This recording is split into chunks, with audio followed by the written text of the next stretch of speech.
Chemistry का topic रहने वाला है second law of thermodynamics and thermochemistry.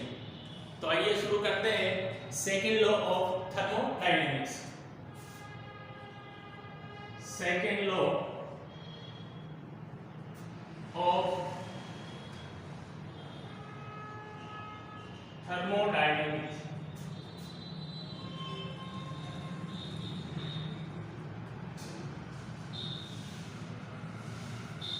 देखिएगा, सेकेंड लॉ के लिए, सेकेंड लॉ ऑफ थर्मोडायनेमिक्स के लिए कुछ स्टेटमेंट है, तो एक एक करके देखते हैं क्या स्टेटमेंट है।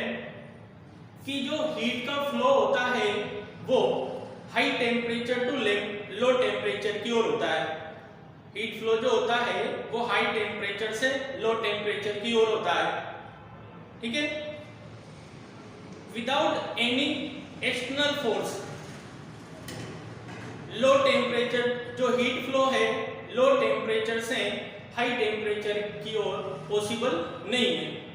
तो पहला स्टेटमेंट तो क्या हो जाता है अपना कि जो हीट फ्लो है वो हाई टेम्परेचर टू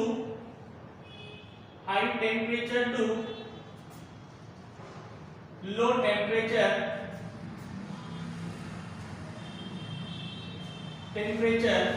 की ओर होता है। और ये जो high temperature to low temperature होता है वो ऑटोमेटिकली होता है। तो यहां लिख सकते हैं अपन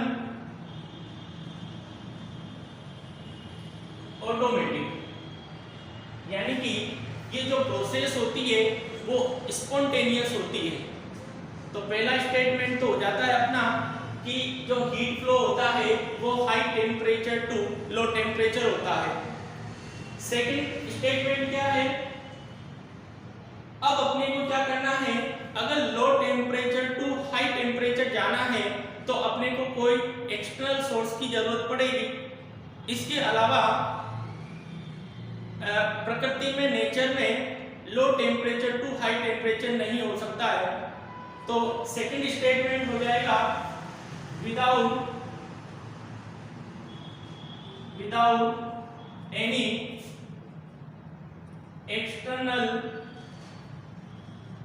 external source heat flow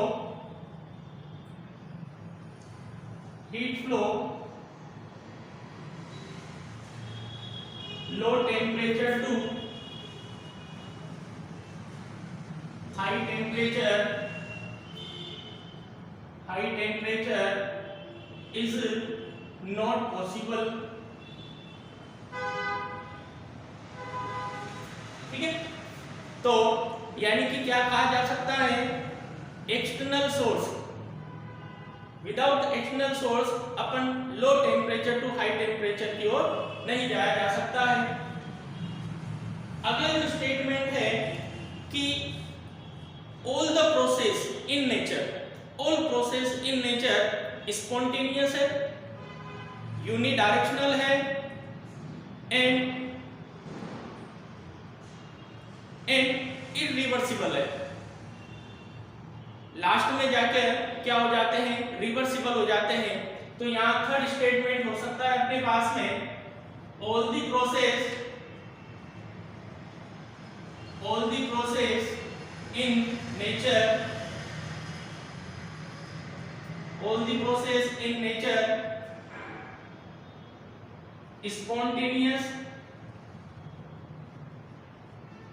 spontaneous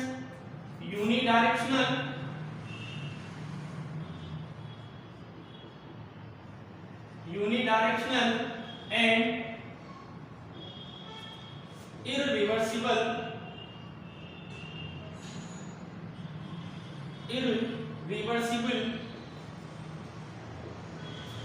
तो थर्ड स्टेटमेंट सेकंड लॉ के लिए क्या हो जाता है कि जो प्रोसेस है, नेचर में जो प्रोसेस है वो क्या है, स्पॉन्टेनियस है, यूनिडायरेक्शनल है एंड क्या है, इरिवर्सिबल है। लेकिन लास्ट में जाकर ये जो इरिवर्सिबल प्रोसेस है ये क्या हो जाती है, रिवर्सिबल हो जाती है। और इसके कारण जो चौथा स्टेटमेंट बनता है अपना क्या है कि जो एंट्रोपी है एंट्रोपी है, एंट्रोपी ऑफ यूनिवर्स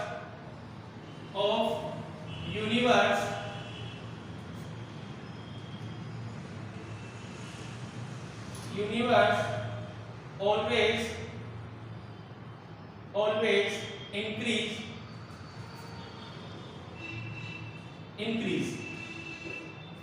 तो इसके कारण क्या हो जाता है कि जो एंट्रोपी है यूनिवर्स की वो ऑलवेज क्या हो रही है, इंक्रीज हो रही है।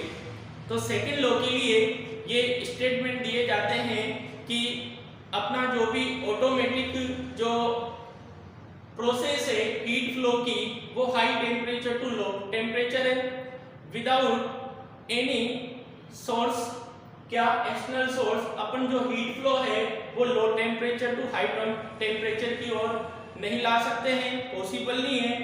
और थर्ड क्या हो सकता है, थर्ड क्या है कि जितनी भी नेचर में जो प्रोसेस है वो क्या है, यूनिडायरेक्शनल है, स्पॉन्टेनियस है एंड क्या है, इरिवर्सिबल है।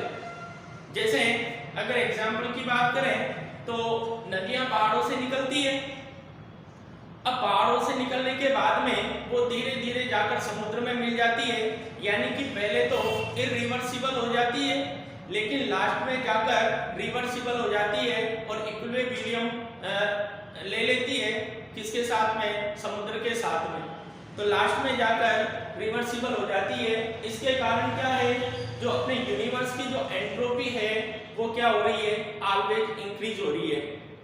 सेकंड लॉ का मैथमेटिकल क्या हो सकता है, देखिएगा, मान लीजिए कोई टी केल्विन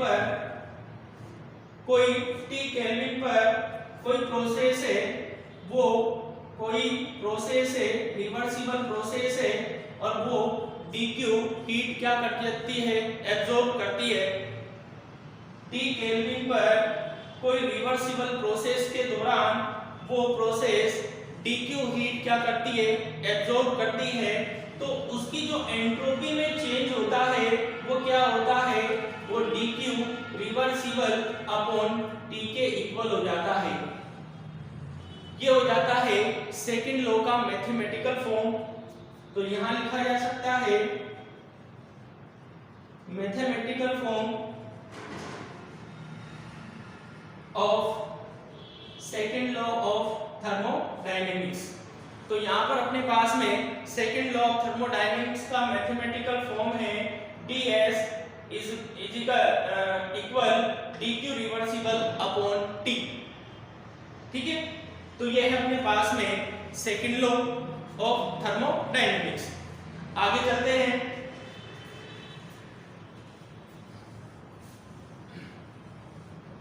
इसके बाद में अपन देखने वाले हैं थर्मोकेमिस्ट्री।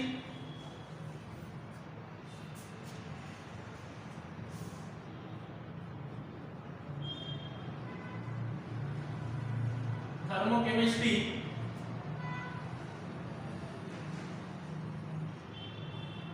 थर्मोकेमिस्ट्री में सबसे पहले लेते हैं हीट ऑफ रिएक्शन और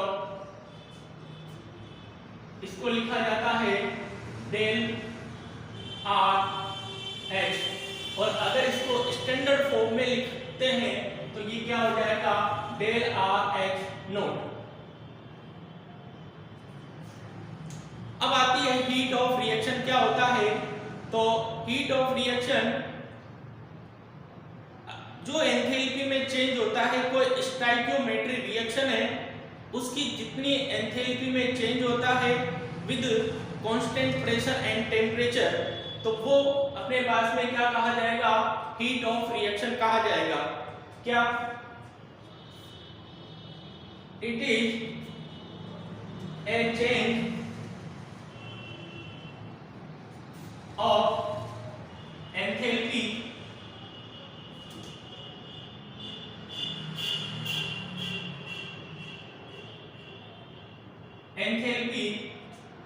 of stoichiometric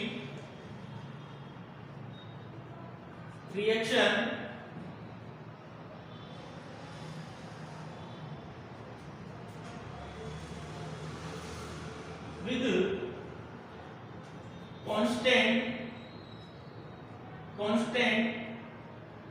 temperature and pressure.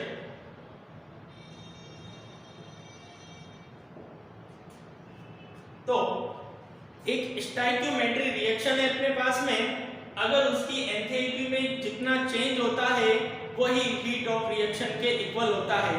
देखते हैं, जैसे मान लीजिए अपने पास में ये रिएक्शन है, N2 गैस फॉर्म में है, 3H2 गैस फॉर्म में है,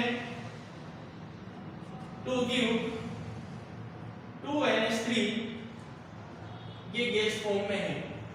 तो यहाँ पर इस प्रोसेस की, इस रिएक्शन की जो स्टोइकियोमेट्रिक रिएक्शन है, इसकी जो एंथैल्पी में जो चेंज होगा वो किसके इक्वल होगा? वो इक्वल होगा हीट ऑफ रिएक्शन के इक्वल हो जाता है। यहाँ पर जो प्रोसेस या इक्वेशन होती है वो थर्मोडायनेमिक्स, एक्सोथर्मिक भी हो सकती है और एंडोथर्मिक भी हो सकती है। यानी कि अगर यहाँ पर हीट ऑफ रिएक्शन एक्सोथर्मिक होती है तो यहाँ पर हीट रिलीज होगी, ये हो जाता है एक्सोथर्मिक। और अगर यहाँ पर प्रोसेस एंडोथर्मिक भी हो सकती है, एंडोथर्मिक भी हो सकती है, और अगर एंडोथर्मिक होगी तो हीट एब्जॉर्ब करेगी। ठीक है। अब अगर मैं इसी रिएक्शन को अगर मैं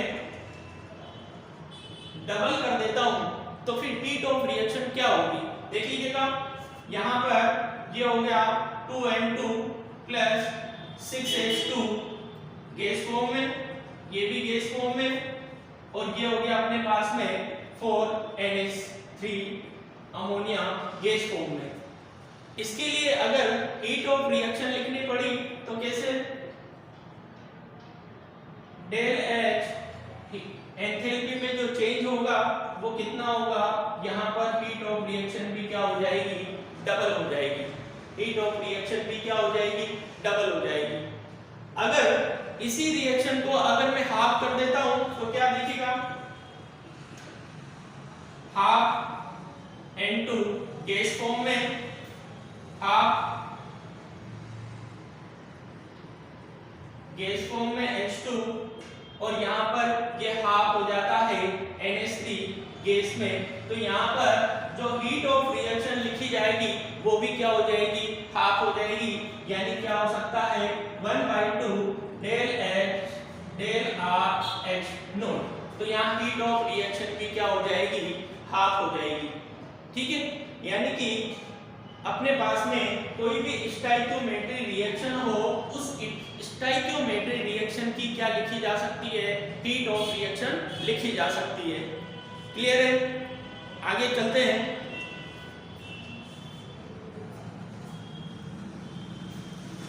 तो ये हो जाती है अपने पास में हीट ऑफ रिएक्शन, और हीट ऑफ रिएक्शन को उसकी स्टोइकियोमेट्रिक रिएक्शन के रूप में अलग अलग तरीके से लिखा जा सकता है। अगला आता है अपने पास में heat of combustion, heat of combustion, और इसको लिखा जाता है डेल सी एच नोट, ये स्टैंडर्ड फॉर्म में। हीट ऑफ कंबशन, तो हीट ऑफ कंबशन क्या होता है? अपने पास में कोई 1 मोल है, उस 1 मोल कंपाउंड को क्या बर्न किया जाता है, तो यहाँ पर उसकी जो एंथैल्पी में जो चेंज होगा वो कहलाता है, वो उसी को कहा जाएगा हीट ऑफ कंबशन। देखिएगा क्या, टू बर्न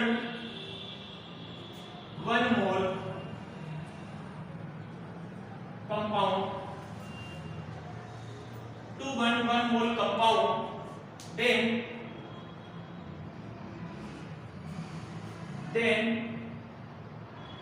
enthalpy change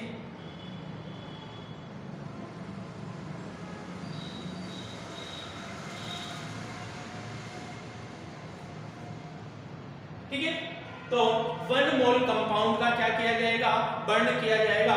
तो यहां पर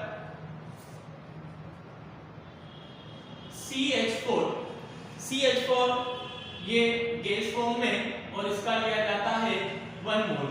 और यहाँ पर अपने को पता है किसी भी चीज का कंबशन करवाने के लिए, बर्न करवाने के लिए क्या O2 की आवश्यकता होती है, और O2 यहाँ पर एक्सेस पे लिया जा सकता है।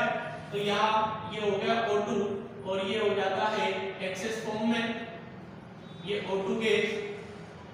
तो ये बना अपने पास में प्रोडक्ट CO2 प्लस H2O, ठीक है, 2H2O, ठीक।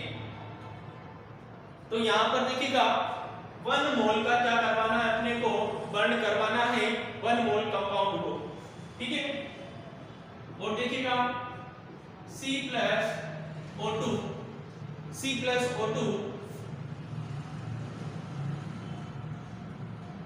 ये सॉलिड और ये गैस।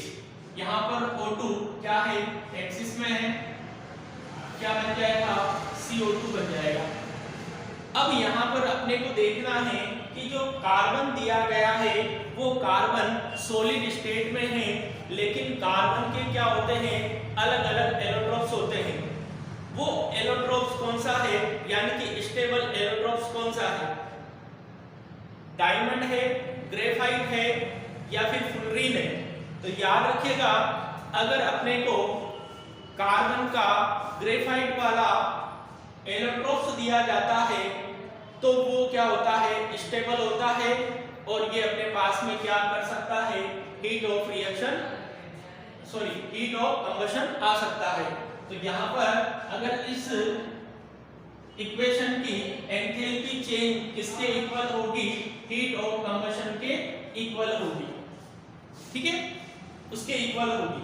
तो यहाँ पर याद रखिएगा, यहाँ पर अपने पास में क्या है, ग्रेफाइट वाला क्या है, ग्रेफाइट वाला एलोट्रोप्स है। तो ये अपने को क्या एंथैल्पी में चेंज किसके इक्वल हो जाएगा, हीट ऑफ कंबशन के इक्वल हो जाएगा। यहाँ पर देखिएगा, यहाँ पर अगर बात करें ये, अगर बात करें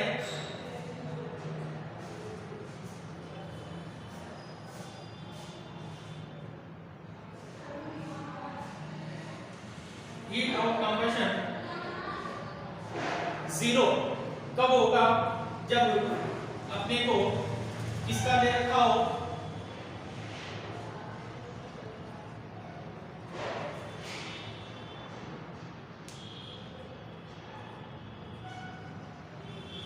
सॉरी ये तो था हीट ऑफ कंबशन। तो अपने पास में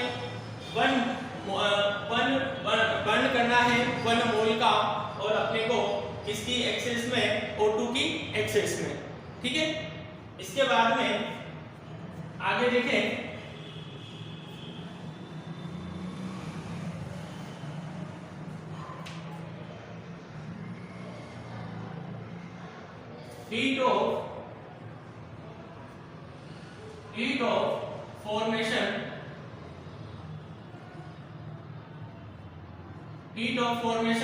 हीट ऑफ फॉर्मेशन को लिखा जाएगा डेल एफ एच नोट के द्वारा, हीट ऑफ फॉर्मेशन। अब अपने को क्या करना है, हीट ऑफ फॉर्मेशन करना है, और हीट ऑफ फॉर्मेशन जो है वो किस हीट ऑफ फॉर्मेशन में 1 मोल का फॉर्मेशन करना है अपने को, उसके करस्पॉन्डिंग एलिमेंट के द्वारा। तो क्या लिखा जा सकता है, दी formation 1 mole compound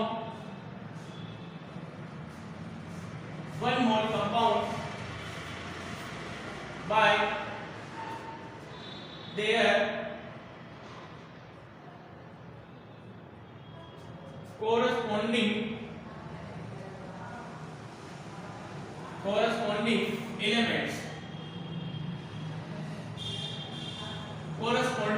elements then change in तो क्या अपने को 1 मोल का क्या करना है, फॉर्मेशन करना है और देयर कॉरस्पॉन्डिंग एलिमेंट, ठीक है। एग्जाम्पल देखिए इसका, तो क्या जैसे कार्बन सॉलिड स्टेट में है plus H2 gas 6 plus O2 3O2 gas form में है और यहाँ पर अपने पास में प्रोडक्ट C6H12O6 ये सॉलिड स्टेट में अपने पास में फॉर्मेशन होता है। तो देख लीजिएगा यहाँ पर देयर कॉरस्पॉन्डिंग एलिमेंट्स, ये इसके जो अपने C6H12O6 बनाया है ये इसके एलिमेंट्स हैं और इनके द्वारा अपन ने C6H12O6 यानी कि 1 मोल का क्या किया है, फॉर्मेशन किया है, 1 मोल का फॉर्मेशन किया है। तो यहाँ पर जो एंथैल्पी में जो चेंज होगा वो किसके इक्वल होगा, डेल एफ एच नॉट के इक्वल होगा। अगर मैं यहाँ पर इसी रिएक्शन को या इसी 1 मोल को अगर मैं इस तरह से बनाऊं, C6 प्लस 6H2O ये हो गया लिक्विड और ये बनेगा C6H12O6, ठीक है। बन तो 1 मोल ही रहा है, लेकिन देखिएगा यहाँ पर अपनी शर्त थी कि यहाँ पर इन्हीं के क्या आने चाहिए, करस्पॉन्डिंग एलिमेंट आने चाहिए, लेकिन यहाँ पर इसके क्या आ गया है, कंपाउंड आ गया है। तो यहाँ पर अपने इसको, इस रिएक्शन को क्या नहीं कहा जा सकता, हीट ऑफ फॉर्मेशन नहीं कहा जा सकता, यानी कि जो एंथैल्पी में चेंज है वो हीट ऑफ फॉर्मेशन के इक्वल नहीं होगा। हाँ, इसको हीट ऑफ रिएक्शन कहा जा सकता है, हीट ऑफ रिएक्शन कहा जा सकता है, ठीक है। तो अपने पास में फॉर्मेशन के लिए ये शर्त जरूरी होती है, ठीक है। अब यहाँ पर देखिएगा हीट ऑफ फॉर्मेशन के लिए, हीट ऑफ फॉर्मेशन के लिए यानी कि डेल एफ इक्वल 0 किस किस के लिए हो सकता है, कोई N2 gas, O2 gas, Ne gas, helium gas,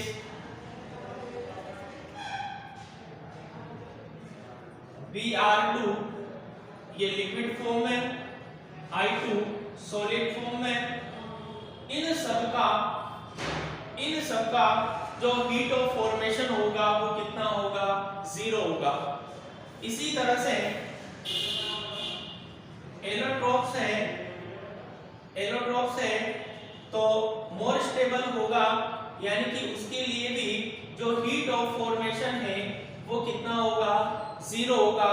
किस किस के लिए 0 होगा, यहाँ पर कहा जा सकता है कार्बन का जो ग्रेफाइट एलोट्रोप्स होता है उसके लिए हीट ऑफ फॉर्मेशन 0 होगी। इसके बाद में फास्फोरस P4 और P4 भी कौन सा, व्हाइट वाला, तो इसका भी जो हीट ऑफ फॉर्मेशन होगा वो 0 होगा। और क्या कहा जा सकता है, एसिड सल्फर, और सल्फर कौन सा, रोम्बिक वाला, सल्फर कौन सा, रोम्बिक वाला, इसके लिए भी अपन क्या कहा जा सकता है कि ये मोर स्टेबल एलोट्रोप्स होते हैं और इनकी जो हीट ऑफ फॉर्मेशन होती है वो 0 होती है, ठीक है।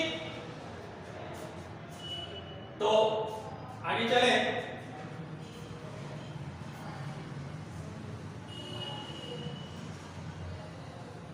तो हीट ऑफ फॉर्मेशन में याद रखिएगा कि अपने को फॉर्मेशन वाले की तरफ तो 1 मोल लाना है और कंबशन वाले में रिएक्टेंट की तरफ क्या करना है, 1 मोल का क्या करना है, बर्न करना है, कंबशन करना है। इसी से एक जी में आया हुआ क्वेश्चन लेते हैं which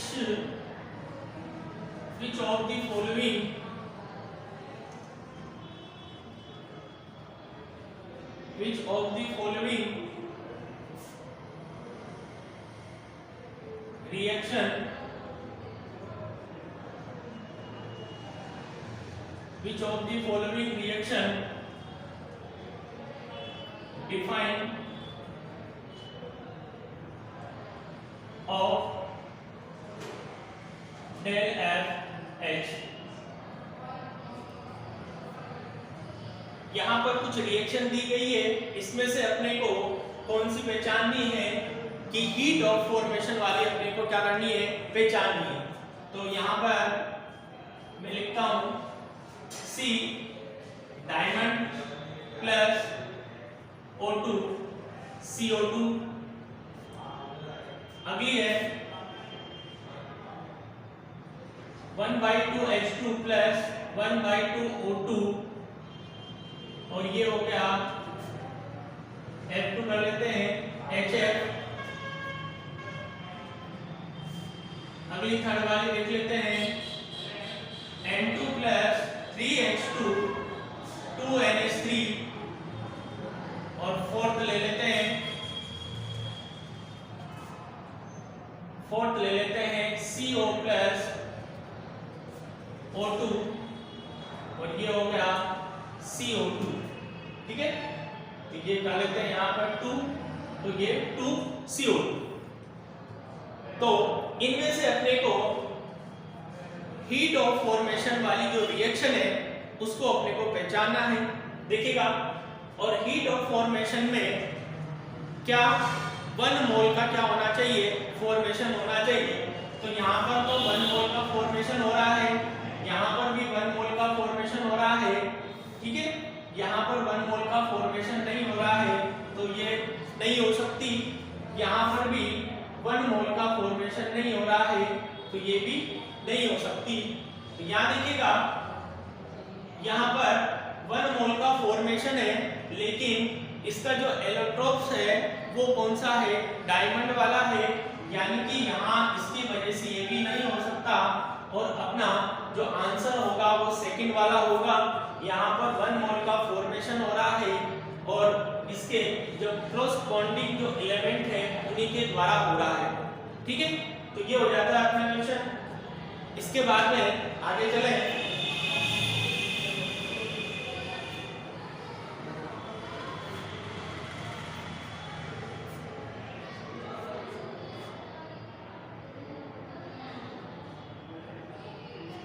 heat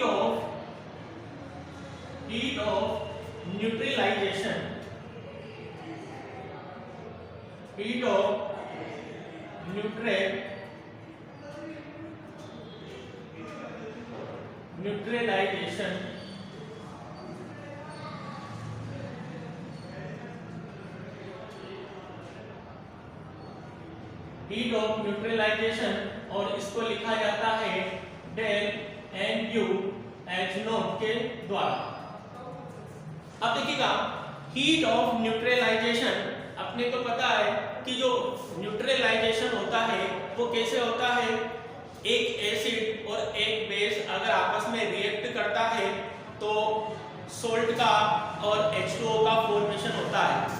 तो यहाँ पर अपने को क्या करना है, हीट ऑफ न्यूट्रलाइजेशन के लिए एसिड और बेस का क्या करवाना है, रिएक्ट करवाना है। अब यहाँ पर क्या करवाना है, एसिड 1 ग्राम इक्विवेलेंट और बेस भी 1 ग्राम इक्विवेलेंट लेना है। ठीक है, तो क्या एसिड प्लस बेस, और एसिड और जो बेस है वो कितना लेना है, 1 ग्राम इक्विवेलेंट, और ये भी 1 ग्राम इक्विवेलेंट लेना है। ठीक है, क्या फॉर्मेशन होगा इससे है सोल्ट प्लस H2O का क्या होगा, फॉर्मेशन होगा। अब ये भी ध्यान रखिएगा कि यहाँ पर जो एनर्जी रिलीज होगी वो कितनी होती है, जब भी एक एसिड और एक बेस आपस में फॉर्म करते हैं तो यहाँ पर जो रिलीज होगी, जो न्यूट्रलाइजेशन होने के बाद में जो एनर्जी रिलीज होगी वो कितनी होगी 57.1 केजे किलोग्राम जूल क्या होगी रिलीज होगी क्या हीट। ठीक है, जैसे उदाहरण लेते हैं अपन, ये example H2SO4 plus NaOH 2NaOH और ये हो रहा है अपने पास में Na2SO4 प्लस H2O। ठीक है, ये हो गया अपने पास में 2H2O। तो यहाँ पर जब एक एसिड और एक बेस, ये भी है 1 ग्राम इक्विवेलेंट और ये भी 1 ग्राम इक्विवेलेंट, और आपस में जब रिएक्ट करा और रिएक्ट करने पर क्या -57.1 केजी जूल क्या हीट ऑफ न्यूट्रलाइजेशन क्या रिलीज होती है, हीट रिलीज होती है। ठीक है, अब यहाँ पर अपन ने एसिड और बेस लिया है, ये सॉलिड एसिड है और सॉलिड बेस है। जब एक सॉलिड एसिड और सॉलिड बेस लिया जाता है तब इतनी हीट क्या होती है रिलीज होती है। अगर अपन सॉलिड एसिड और वीक बेस ले लेते हैं तो फिर इससे थोड़ी कम क्या होगी हीट रिलीज होगी, या तो सॉलिड एसिड या वीक बेस या सॉलिड बेस वीक एसिड। ठीक है, ये लगभग बराबर क्या करती है हीट रिलीज करती है। इसके बाद में अगर दोनों वीक ले ली जाती है तो वो सबसे कम क्या करेगी हीट रिलीज करेगी। 1 ग्राम of acid and 1 gram of base react, then enthalpy change। ठीक है, तो यहाँ पर क्या जो हीट ऑफ न्यूट्रलाइजेशन एनर्जी होगी वो क्या वो हो सकती है अपने पास में solid acid plus solid base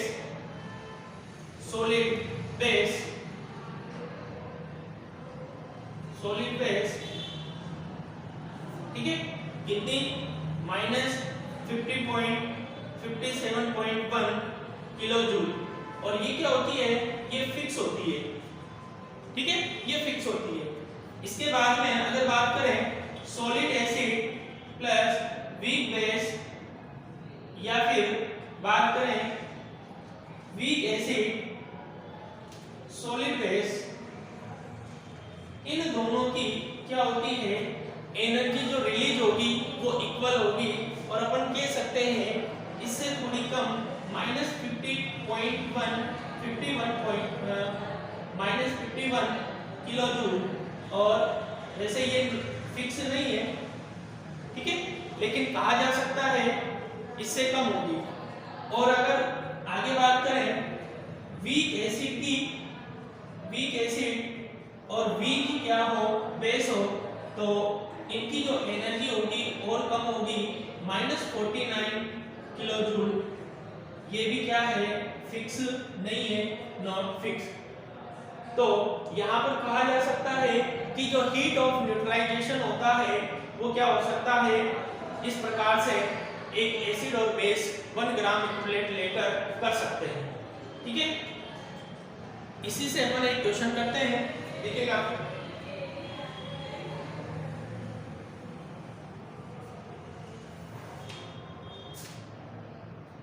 H2SO4 का मान लीजिए अपने को दिया हुआ है 24.5 ग्राम, और NaOH का यहाँ पर अपने को दिया है 10 ग्राम।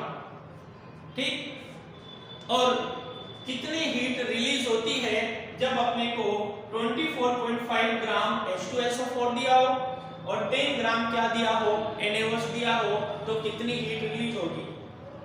अब अपने को क्या करना है, सबसे पहले H2SO4 का क्या करना है 1 ग्राम इक्विवेलेंट निकालना है, और यहाँ NaOH का भी ग्राम इक्विवेलेंट निकालना है।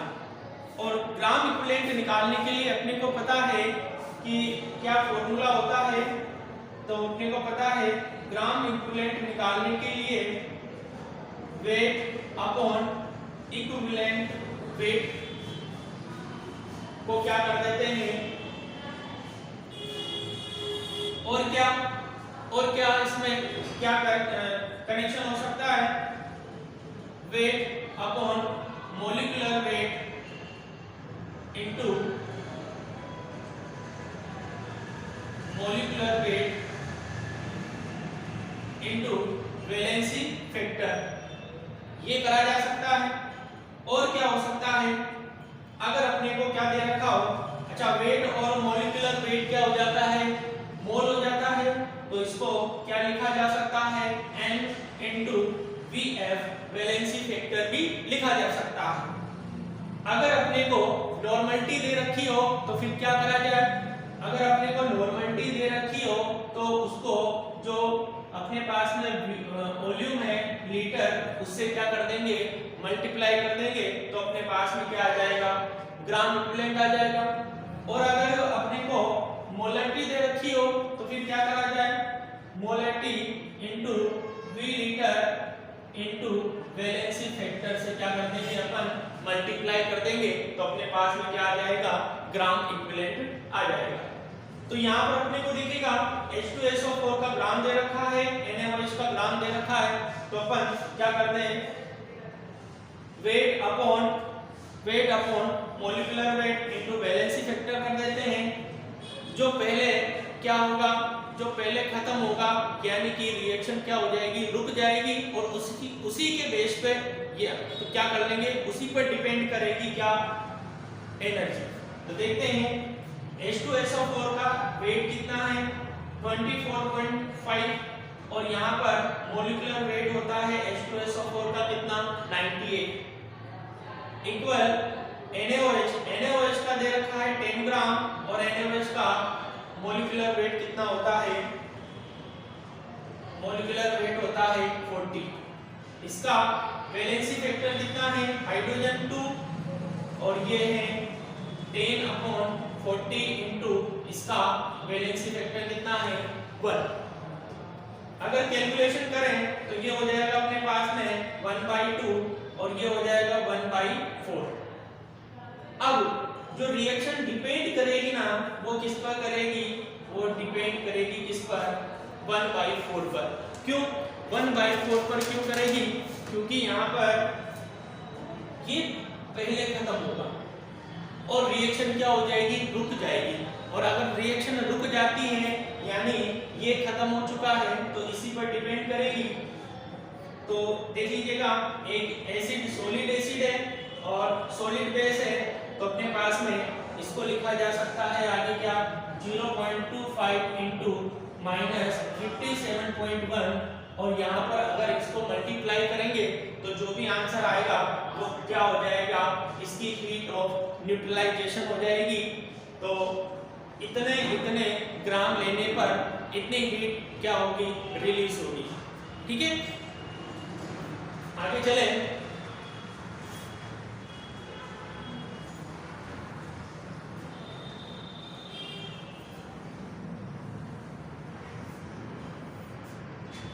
Heat of solution, heat of solution इसको लिखा जाता है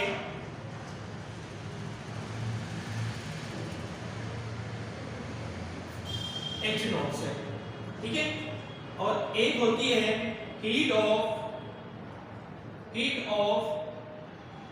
हाइड्रेशन,